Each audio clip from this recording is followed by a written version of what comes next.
Howard Bradley Gassoff, born November 13, 1955 in Quesnel, British Columbia, is a retired NHL, WCHL, and CHL player.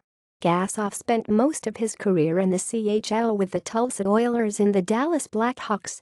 He was drafted by the Vancouver Canucks in round number 2, 28th overall in the 1975 NHL Amateur Draft, and was selected by the Winnipeg Jets in round 1, number 8 overall 1975 WHA Amateur Draft.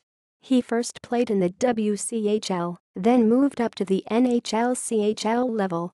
The only team he did play for in the NHL is for the Vancouver Canucks. He later on retired as a Dallas Blackhawks player. Family. His brother Bob also played in the NHL for the St. Louis Blues until his death on May 27, 1977 in a motorcycle accident.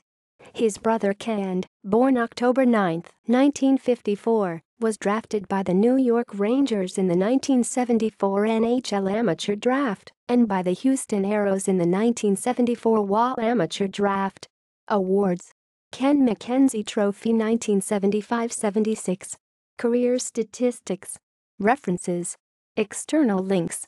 Brad Gassoff Career statistics at the Internet Hockey Database.